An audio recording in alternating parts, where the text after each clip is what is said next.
You know, it's technology and it happens. Hello, Catherine, and everyone in the audience. I am just over the moon that I'm here with you. Delighted to be here. I am so excited. I had so much fun doing your show. I appreciate you reciprocating and coming and speaking with my audience today. I love your story and I love your energy too. And I met you because we were the crazy people cracking jokes at the networking event. Probably annoying Anna, but who's going to come on next? But I I love your story. So let's hear a little bit about you and what you do. Oh, my story. My story. By the way, I commend you, I praise you, and I celebrate you because what you're doing is absolutely stupendous in so many ways and so needed. And all of the women that you brought here today and the people that you brought prior to this get together, it is all about what really resonates to the marrow of my bones. It's about supporting and empowering all of us to be all that we can be. My background is never ending. I started out as a fashion designer, and then I went into merchandising and buying. I worked for Vogue and I traveled all over the country. But how did I come to do this? When my parents separated, I'm going to be succinct with this. I'm going to leave out a little bit of stuff, but I'm an open book, so Okay. you can always come back and ask me anything. I was an angry brat because I was the apple of my daddy's eye. I was a daddy's little girl and spoiled rotten. So at the time, Catherine, you didn't talk about these things. My mother had a nervous breakdown. So she Mhm. sent us into the deep, deep, deep, deep South to be with her parents, our grandparents, my sister and I. And while there, I was angry, but we acclimated quickly because it was all about community, family, relationships. That's what life is all about. So my sister and I, within no time, we acclimated.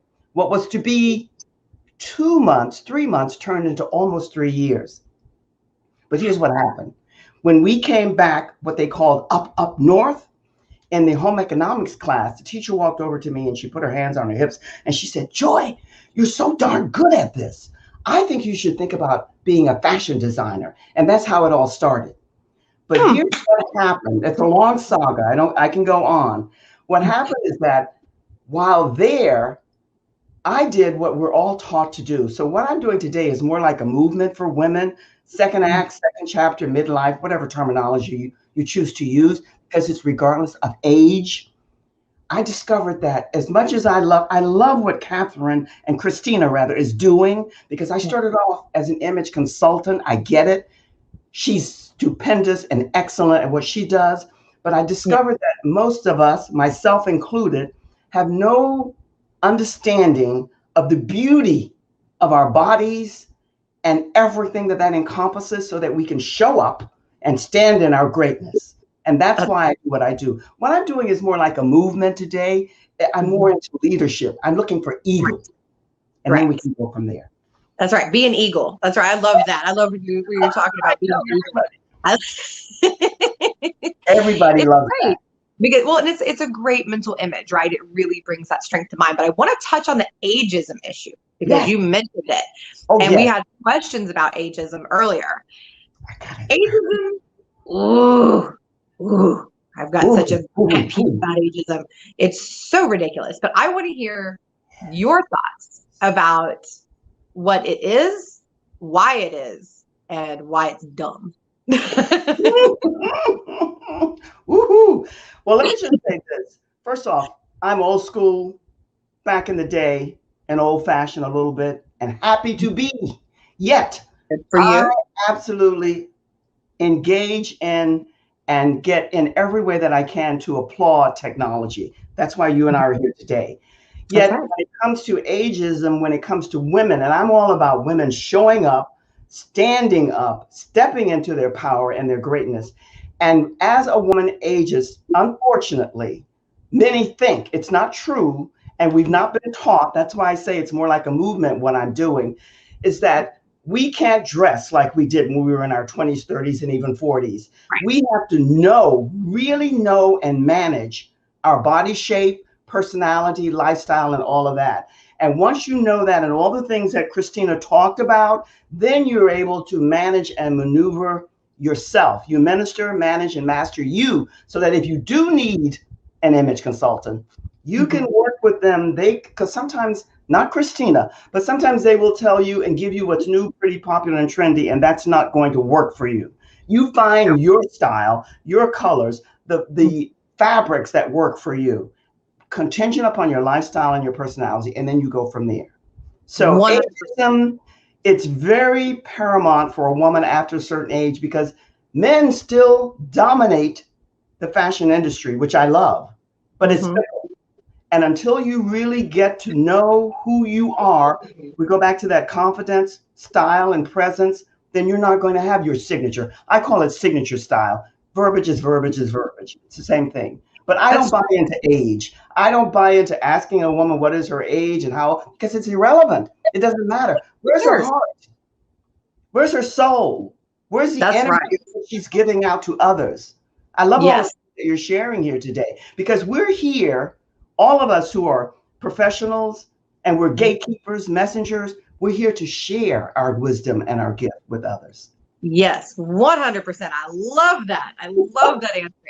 It's because it's so true. And when you're talking about, that men still dominate, a lot of people don't realize. So people hear this wage gap thing, and it's very confusing to them because wage gap is not what people are thinking. It doesn't mean that when you're in an equal position and an equal, in the same area and all that you're getting paid less. The reason that there's an wage gap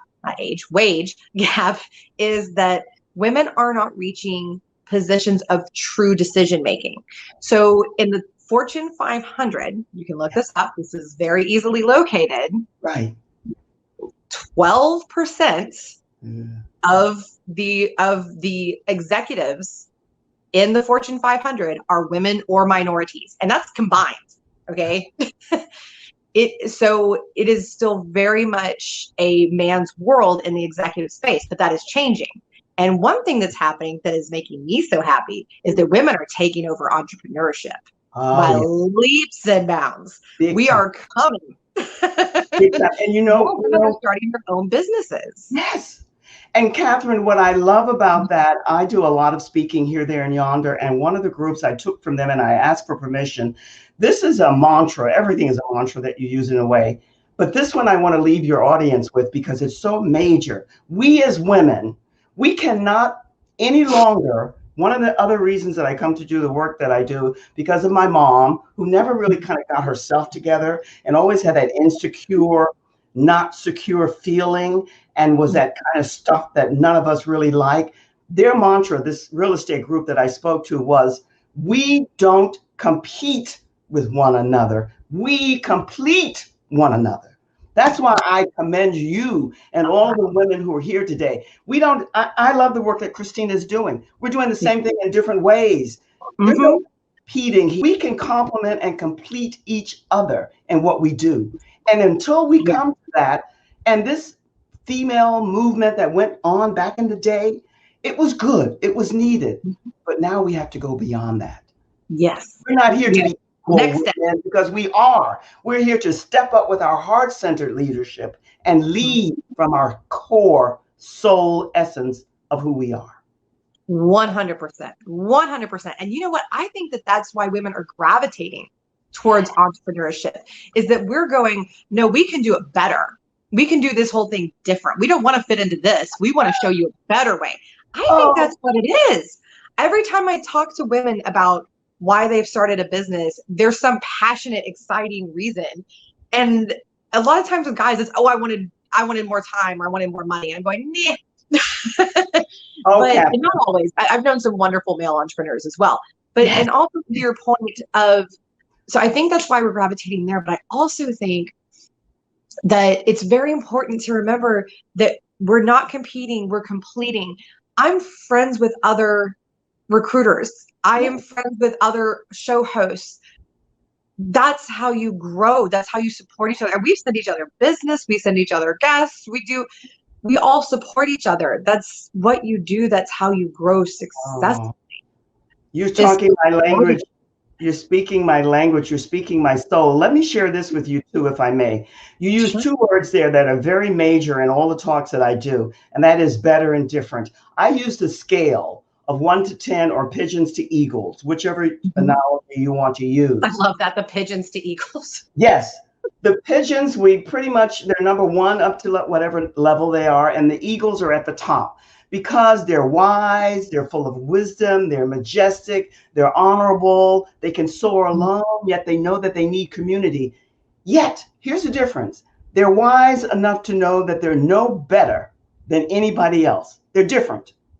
That's right. And the number 1, maybe the pigeon, that's just an analogy, a metaphor that I'm using. They are no less than the eagle.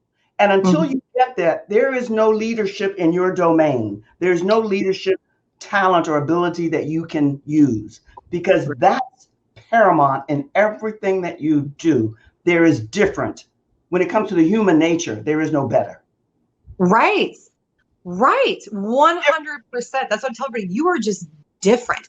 A manager and a director are 2 very different personality types and very different, but one is not better than the other. They're just different. For instance, my husband is a phenomenal manager. I was good, but I'm not phenomenal at it. I am really good at the director and exec type, just because of how my brain works and that I think differently. Those are just different skill sets, and he's really good at it too. But if you really balance us, or if you're really looking at us, the reason that we can work together is that we know our strengths and we work accordingly. He is phenomenal with people. He also is the CFO for us and does all the financials and all that, which I am horrible. And we balance each other. And that's what it is. It's just understanding differences. One is not the janitor is not less than the CEO. And no. you use another word there, you use balance, and you also use, what you're good at, and verbiage is verbiage. Now it's a zone of genius. You know where your zone of genius is, or you're in the process of getting there. And you also know what your weaknesses are. And you really work to expound on the areas that you're excellent at and get others to support you, knowing that they're just different in what you're doing. That's the beauty of real leadership, is knowing and balancing. I think it was Ingrid who used balancing it out. I have something now that I call the joy code that I use everywhere that I go, and I'm getting ready to do a free workshop introducing to me, to the audience, to people who want to understand more about what their signature style is all about. We talk about balance, we talk about harmony, we talk about grace as it applies to the individual. Yes. I love that. I do. And I think, and we've had several comments, women are good multitaskers. Yes, absolutely we are.